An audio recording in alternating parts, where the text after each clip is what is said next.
Good day to everyone, to you brothers and sisters in Christ. Welcome to our first session of the Bible, A Glimpse, a Story. I am Linda Realizan, a member of the teaching team of Our Lady of the Pilar Parish Biblical Apostolate, Las Pinas City, in the Diocese of Parañaque. Section 1 includes the 5 books of the Pentateuch, or the Torah, or what is known as the early world in the first biblical period.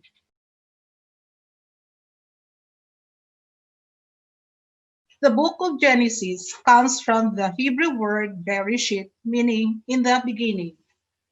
According to the Catholic primer, Old Testament books of the book, the Hebrew name of each Pentateuch book comes from the first significant word in the opening sentence of the book.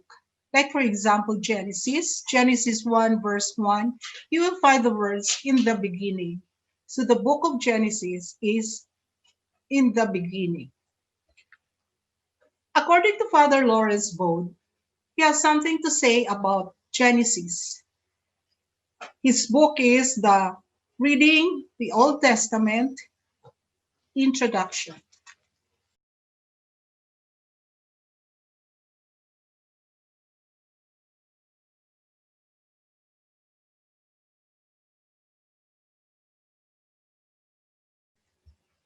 As you go through the Bible, you will find the word covenant.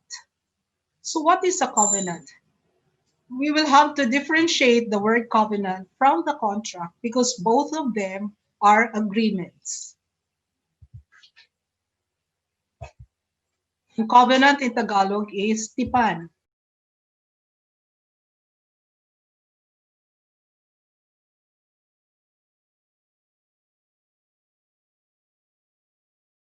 There are 6 covenants in the Bible, namely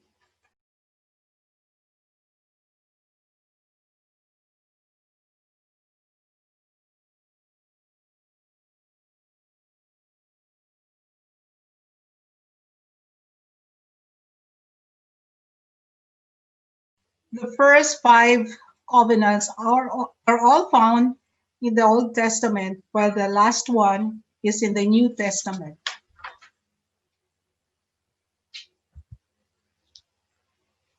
The first part of the book of Genesis deals with primeval history or pre-recorded history. So this includes the creation story. While the second part is the history of the people of God, the chosen people of God. But why do we have to study the first 11 chapters? First is because it is the foundation of the salvation plan of God. Second, it is all about our story now, more than the stories that we read or find in Genesis 1 to 11. And third, it also sets our attitude towards creation. So, reading chapters 1 and 2 of Genesis, you will find 2 creation stories.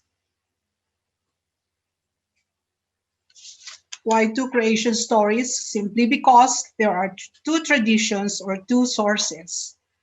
The first creation story, God created a good and ordered world. He set the limits of time and space, the cycles of season, the boundaries of the sky, the earth and sea, as well as the days of work and rest. Here we can find the 6 days of creation, and the last day is the Sabbath. In day 1, God ordered the separation of light from darkness. So we have day and night. So the first day, it was the creation of time. The second day is the separation between the waters and the sky. The third day is the waters separated from the land, and from the land we have the vegetation. So the first 3 days respond to the need to have a form. Then we have days 4, 5, and 6.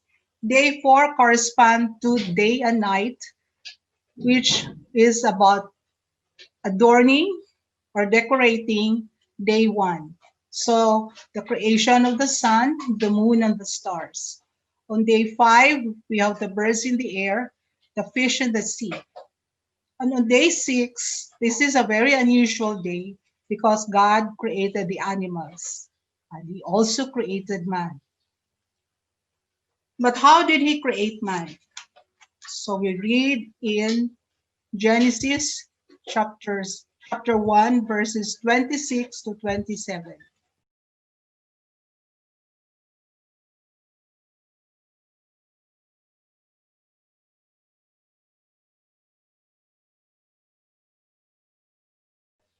So what is the image and likeness of God? We are sons and daughters of God. We are His children, and that is our dignity. Then He gave us our mission, which is to have dominion or authority over His creation. I'd like to share with you what Pope Emeritus Benedict XVI said about the creation of man.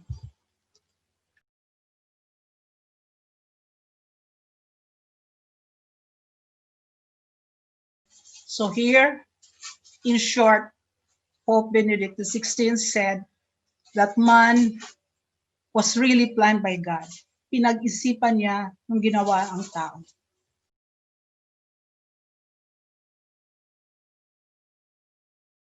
So about the one and man and woman. In the second creation story, we find God creating man from clay, breathing into his nostril the breath of life. So he became a living being. But he found out that it wasn't good for man to be alone. Compared to the first creation story, everything that he made, he saw them as good. But with this one, he found out that man to be alone was not good. Presenting all the animals, there wasn't any suitable partner for man. And so he put man into a deep sleep. And when he woke, what did he find? A woman. So finally, man spoke. At last, bone of my bones, flesh of my flesh, she shall be called woman. And this is now the covenant language of marriage. This is now the first covenant that God made with man and woman. God instituted the sacrament of marriage in the beginning of time because he wanted to have a communion with man through a family. And God acts through his covenants to extend the family throughout salvation history.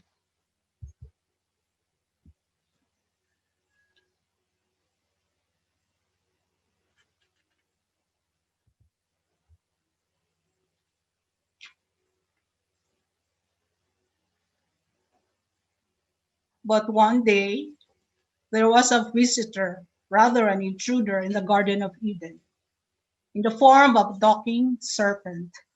And with two sentences only uttered, they succumbed to temptation. The third disobedience to God's word was because they didn't trust God. The sin of disobedience will be read all throughout the Old Testament and even in the New Testament. You cannot obey someone if you do not trust that person. So what happened? Did God kill them? We know that God didn't kill them. But as a consequence of their fall,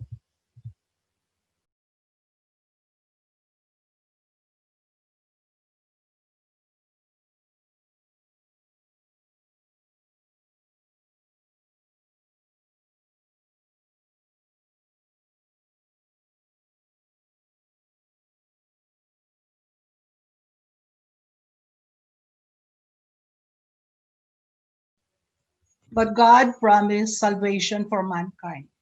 And so we have in Genesis 3, verse 15, God's plan of salvation. And this is now what is called the Proto-Evangelium, Genesis 3, verse 15.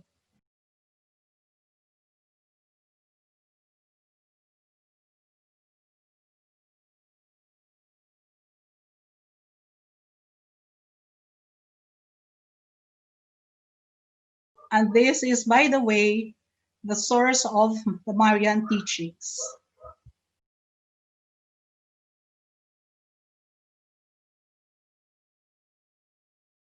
So they were banished from the Garden of Eden, Adam and Eve, and they had a family with two children, Cain and Abel. And we know that the first murder was done during their time. And then what followed was more sins, the spread of sin because of the effects of the sin of our first parents. And so God in Genesis 6, verse 6, he regretted created man because the widespread of sin. And so he decided to destroy mankind and all creation with flood.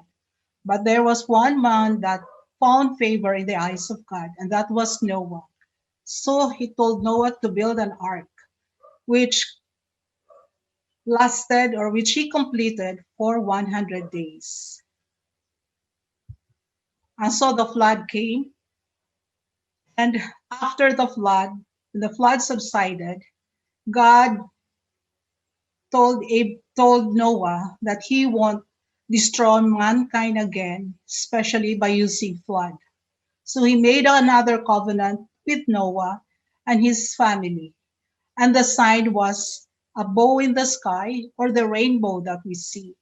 So this rainbow will remind us of God's second covenant with Noah. But still, if we think that sin and the people become, or the people were sorry about what they were doing, we are wrong because the sin continued to spread so much so that they wanted to build a tower that would reach heaven. At this point in time, they only spoke one language, but because of what they did, God scattered them and they spoke different languages, and because of that, they didn't understand each other. So this is the Tower of Babel.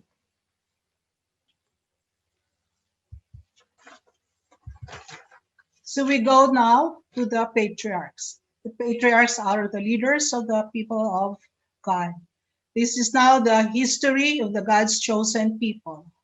So whom does God call? So he called a man who was idolatrous. Their family was idolatrous. He was a pagan and he lived in Ur. He called Abraham to leave his family, the land, and everything. Go to the promised land in Canaan. And Abraham followed the call. But in that call, God made three promises.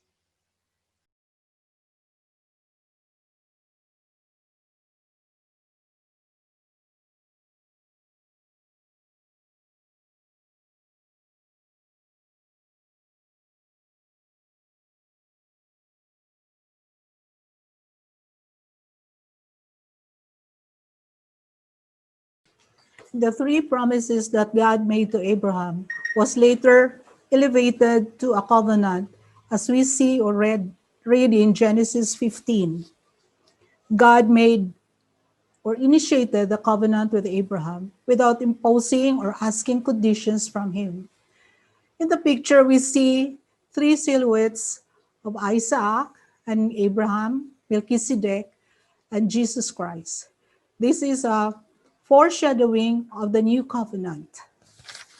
God chose Abraham not because of deep faith, but because he acted accordingly. I suggest that you read the entire chapter 15 and find out why it was credited to Abraham his righteousness, why he became the father of faith.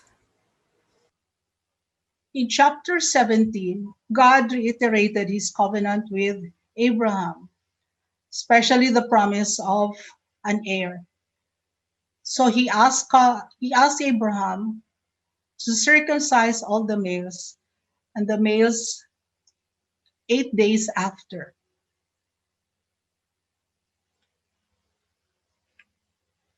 And that was the sign of the covenant with Abraham, the Abrahamic covenant. All the promises, however, were not fulfilled during the time of Abraham. The land was fulfilled during the time of Moses.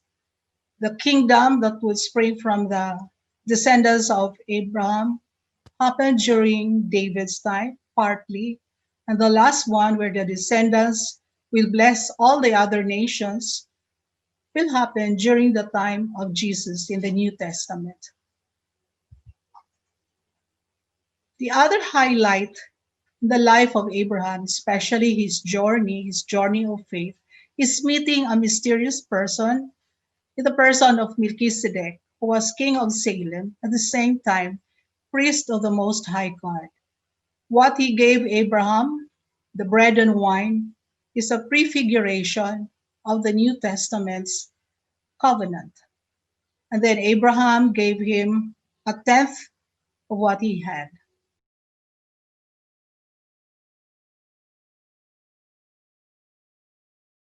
Then the final and great test of Abraham. A decisive event in the story of Abraham, God commanding him to offer his only begotten son in sacrifice. And as usual, Abraham obeyed without any question. It took them 3 days to reach Moriah, which was the place of the sacrifice. And Isaac was carrying woods on his shoulder. So we see here a foreshadowing of the New Testament, the sixth covenant, Jesus Christ. All the three covenants, by the way, point to Jesus Christ. In the next set of talk, we will see all the descendants of Abraham, starting with his own family. And it will be covered by the next speaker. Greetings! Ako po si Cora Hover ng Our Lady of the Pillar Parish Biblical Apostolate Group. Binabati ko po kayong lahat ng Happy National Bible Month. Akin pong ibabahagi sa inyo ang maiksing overview ng pangalawang yugto ng Patriarchs sa Book of Genesis, chapters 27 to 50, kung saan makikita natin ang mga kwento sa buhay ni Jacob at ni Joseph.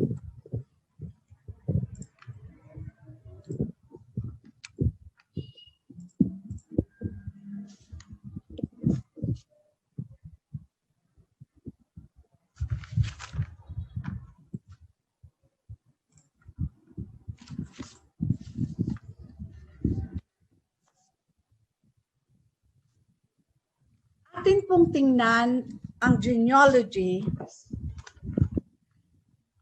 ni Abraham, kung saan ipinapakita ang pinanggalingan ng iba't ibang lahi magmula sa 12 tribo ng Israel. Ang 12 anak ni Jacob mula sa pangako ng Panginoon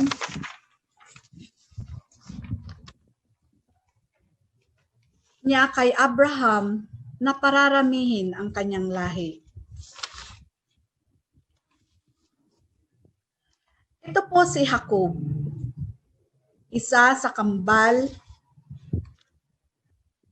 na anak ni Isaac, ang kaisa-isang anak ni Abraham kay Sarah, at dito kay Isaac at Rebecca nanggaling si Jacob. Si Jacob ang naging ama ng 12 tribo ng Israel, at sa kanya rin napunta ang birthright at blessing na dapat maipamana sa panganay na anak, walang iba kundi si Esau. Ngunit may plano ang Panginoon sa kanya, bagamat hindi tama ang pag-agaw ni Jacob sa birthright at blessing. Hindi ito naipasa kay Esau. Maraming katuruan at aral sa buhay ang makikita natin sa buhay ni Jacob, ang pinakamahalaga ay what you sow is what you reap. Kung ano ang iyong tinanim, ay siya mo ring aanihin. Tingnan natin kung ano ang pagkakaiba ng birthright at blessing. Birthright corresponds to kingship, a leader of the home. And one who is given the birthright receives double portion from the inheritance and a position where the eldest son received more than any of the other sons. While a blessing corresponds to priesthood, to be able to bless and to pass on that blessing. So ang birthright ay blessing at blessing ay napapunta kay Jacob.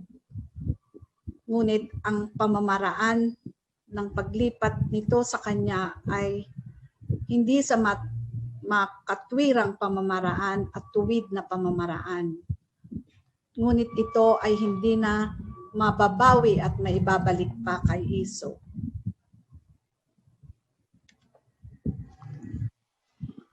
Ang pangalawang mahalagang katauhan na tatalakayin natin ay si Jose or si Joseph. Sino ba si Jose? Siya ang isa sa 12 anak ni Jacob, ang bunso at ang kanyang pinakamamahal at paborito dahil siya ang pinakahihintay at inaasam na anak ni Rachel na mahal ni Jacob. Nainggit at kinamuhian si Jose ng mga nakakatanda niyang kapatid dahil sa espesyal na pagtrato ni Jacob sa kanya, kaya plinano ng ibang mga kapatid niya na siya ay mawala na sa piling nila. Nandyan ang plano na patayin siya, ang ihulog sa bangin at ipakain sa mababangis na hayop. Ngunit ang nangyari ay ibinenta siya sa isang mangangalakal na Egyptian, kung saan siya ay napadpad sa Egypt. Dahil sa faithfulness at pagiging mabuti at makadiyos na tao at anak, hindi pinabayaan ng Panginoon si Jose. Dumating ang araw na ginawa siya ng hari ng Ehipto na pumapangalawa sa kanya dahil sa mabubuti niyang katangian at dahil na rin sa kanyang abilidad na mag-interpret ng mga panaginip o dreams. Dahil sa kanyang kababaan ng loob, pagiging tapat at mapagkakatiwalaan, hindi siya pinabayaan ng Panginoon. Dumating ang taggutom sa Kanaan at dito sa Egypt pumunta ang mga anak ni Jacob upang bumili ng mga makakain. Dito nakilala ni Jose ang mga kapatid niya, ngunit hindi siya nakilala nung una. Dumating ang panahon na naging malubha ang taggutom sa Kanaan hanggat sa pumayag ang kanilang amang si Jacob at ang mga iba pang mga kapatid nila na lumipat na sa Ehipto. Pinatawad ni Jose ang kanyang mga kapatid at pinatira sila sa Gosen para mapalapit sila kay Joseph at mabigyan sila ng mga pangangailangan nila. Bago namatay si Jacob, pinasbasan din niya ang 2 anak na si Jose, na si Manasseh at Ephraim. Nabuhay ang angkan at mga inapo ni Jacob sa Ehipto sa loob ng 400 na taon hanggang sa panahon ni Moses. Maraming mga aral ang kwento ng buhay ni Jose. Ganun din si Jacob. At sa pamamagitan ng pagiging tapat at sa pagtanggap ng katotohanan na ang Diyos ang may kontrol sa lahat ng nangyayari, tayo ay magtiwala sa Kanya at gagantimpalaan niya tayo sa takdang panahon. Ipinakita sa mga kwento ang pagkilos ng Diyos para baligtarin ang kasamaan at gawain para sa ikabubuti at para sa katuparan ng Kanyang plano.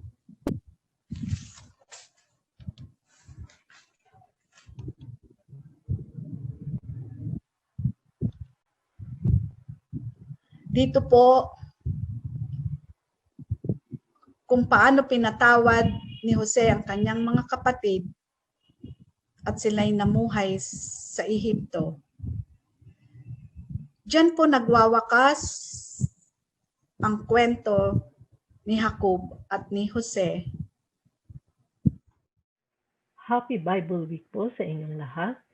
I am Christy Rahil of Our Lady of the Pilar Parish, Diocese of Parañaque.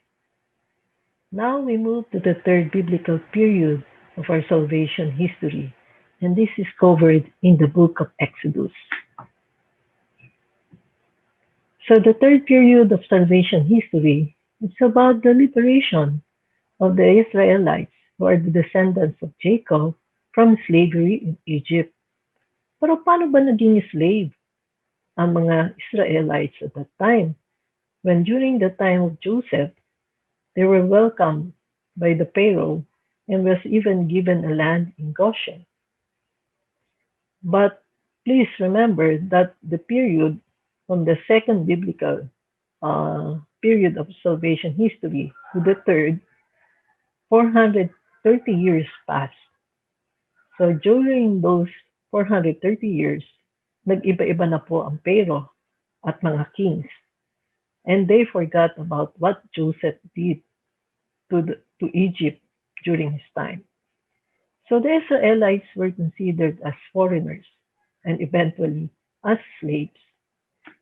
And in the beginning of the book of Exodus, you will discover that Israelites were really suffered due to slavery in Egypt. So they called up to their God, and God heard their cries and called Moses to lead the people out of slavery. So sino ba si Moses? So Moses actually came from the clan of Levi, and Levi was the third son of Jacob. And in Hebrew, Moses means to draw out, just as he drew out the Israelites from Egypt. So, ilang taon kaya si Moses nung tinawag siya ni Lord to lead the Israelites from Egypt? The first 40 years of Moses were spent actually in Pharaoh's house, as he was considered son of the Pharaoh's sister. Siya yung kumuha kay Moses doon sa Nile River, nasa basket pa siya. And in the next 40 years, Moses stayed in Midian.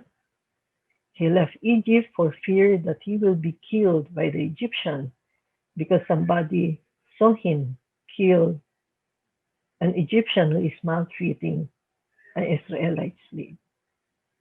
So he stayed in Midian, where he met his wife, and he stayed there with his wife's family for 40 years. And this was the time that God called him, or Moses, to go back to Egypt. And the next 40 years of Moses, he spent it leading the Israelites out of Egypt towards the promised land. So to answer my initial question, Moses was 80 years old when God commissioned him to lead the Israelites. So while Moses was in Midian, tending the flock of his father-in-law in Mount Horeb, God appeared to him, and this is the first time that God appeared to anybody, through the burning bush. God instructed Moses to go back to Egypt as he heard the cries of his people, and he wants them to leave Egypt and lead them to the promised land. Initially, Moses was hesitant. Who is he? Sino ba siya? Na para pakinggan siya ng Pero. But God reassured him he will always be with Moses. So Moses obeyed and he went back to Egypt.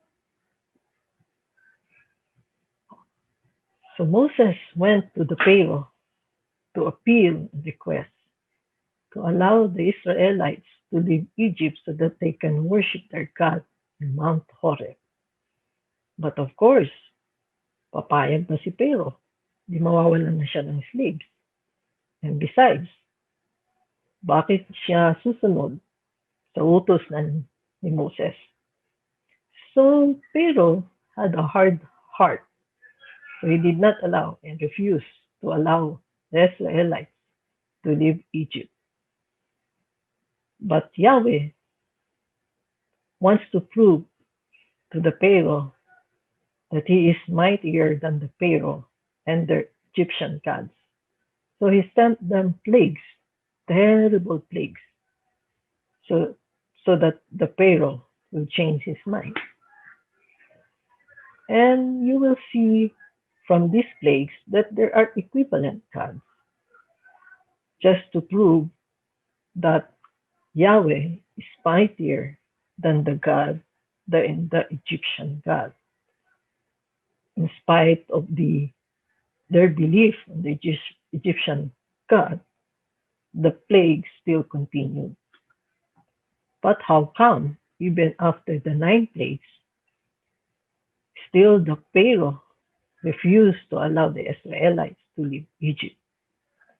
So before the 10th plague, finally, Yahweh instructed Moses to prepare the Israelites, as this time he will make sure that the Pharaoh will change his mind. So what is the 10th plague? The 10th plague, Yahweh will kill all the firstborn in Egypt, both man and beast. How terrible, isn't it? So to spare the Israelites from this 10th plague, they had to obey the instruction of Yahweh, which is they have to follow the Passover ritual. Ano ba itong Passover ritual? In the Passover ritual, they were instructed that they have to procure an unblemished lamb, slaughter it, and apply the blood on the doorposts of their house and lintel. Then they have to cook the lamb and eat it with unleavened bread on the eve of the 10th plague. So when God or Yahweh passes and finds the blood on the 2 doorposts, he will spare those who are living in that house from the 10th plague. So on that night, all the firstborn in Egypt were killed except those of the Israelites. So what is the significance of this Passover?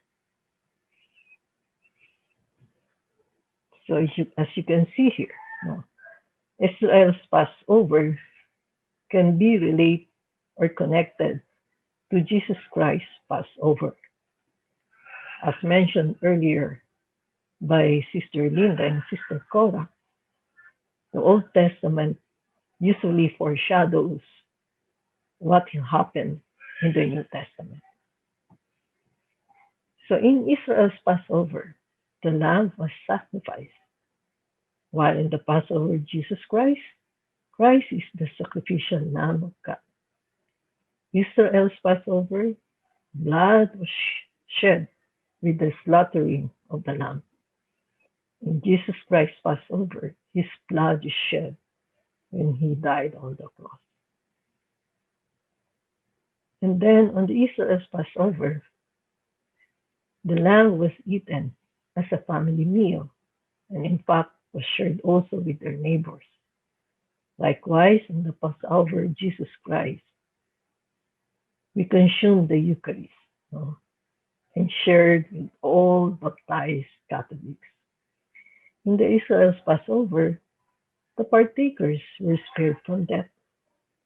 Similar to Passover of Jesus Christ, the partakers received the grace for salvation.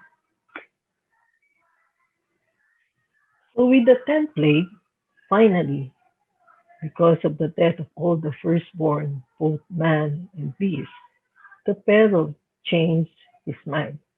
He finally allowed the Israelites to leave Egypt. So the Israelites escaped from Egypt through the parting of the Red Sea and started their journey towards the Promised Land. And this is called the Exodus. In Greek word, Exodus means to depart, as they departed Egypt. Now, the parting of the Red Sea is also sometimes uh, relate is related to baptism. Why? In the Red Sea, the Israelites were freed from their slavery and bondage, while in baptism, we are freed from our original sin.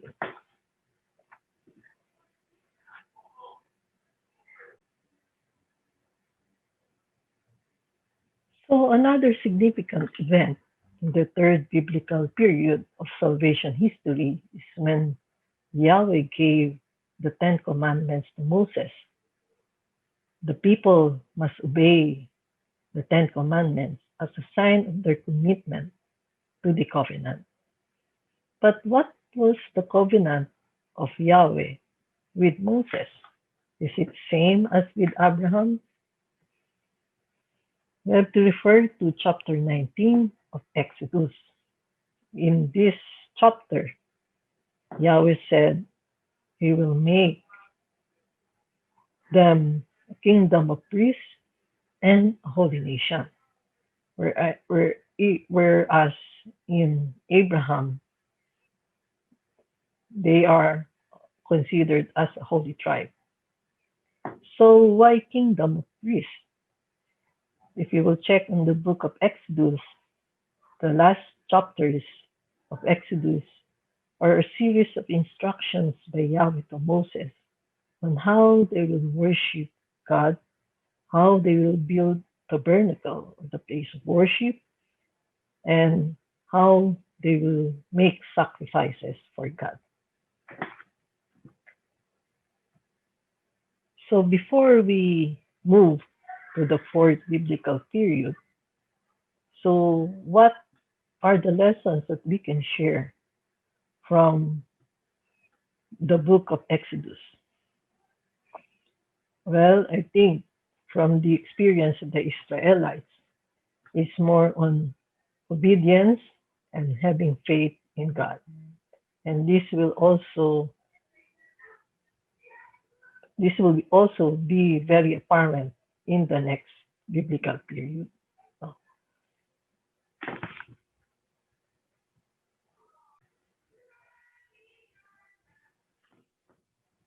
As we enter the fourth biblical period of our salvation history, which is covered in the book of Numbers, let us remember that the Israelites just came from Egypt and they have wandered through the desert, no, until they reach Mount Sinai, where the Ten Commandments was given to Yahweh. So it took them 2 years to reach Mount Sinai. But during those years, there are lots of complaints, grumbling from the Israelites. Why? Imagine coming from Egypt wherein they have food to eat, drinks, wine to drink, and shelter. But now they are now living on tents, no water, no food, only quail and manna. So they started complaining why they were led to these places just to suffer. So God or Yahweh became angry And because of their disobedience, because of their complaints and lack of faith, they had to wander the desert for another 38 years just to reach the promised land. Imagine, from 2 years, almost the same distance, they have to travel for 38 years. So another significant event in the book of Numbers is the bronze snake, no? And in chapter 21 of book of Numbers. In this chapter, again, uh, the people or the Israelites become very angry that they don't have much food. They keep on eating just manna and quail, no drinks. Uh, they keep on moving, no permanent place. And God uh, sent fiery serpents and killed a lot of the Israelites because they keep on complaining. Uh, Realizing that they have sinned against God because of their complaints, the Israelites asked for forgiveness. So Yahweh gave instruction to Moses to build a bronze serpent and mount it on a pole. And whoever is bitten by the snake should look at the snake, should look at the bronze serpent, and they will be healed. So, what is the relationship of this bronze snake with Jesus? In the bronze snake, when they look at the bronze snake, they got healed. In Jesus Christ, we are spiritually healed also. A good example is the Black Nazarene. A lot of people wants to touch the Black Nazarene, expecting that they will be healed. Before I end this session, I want to share with you this important verse from Book of Deuteronomy, which is the last book of Pentateuch. This verse was quoted by Jesus Christ in the Gospel of Matthew, Mark, and Luke. You remember when a lawyer asked Jesus, Lord, what is the greatest commandment? And Jesus said, you shall love the Lord your God with all your whole heart and with your whole being and with your whole strength. So he is quoting from this verse taken from Deuteronomy chapter 6 and sometimes called Shema or the Great Commandment. So as my parting words, please love our Lord, have faith in Him, and obey His commandments. So this ends our session for today. So thank you for watching. I hope you have learned something from us, and we look forward that you will also watch the day 2 or second session of this Bible glimpse. Thank you, and God bless you all.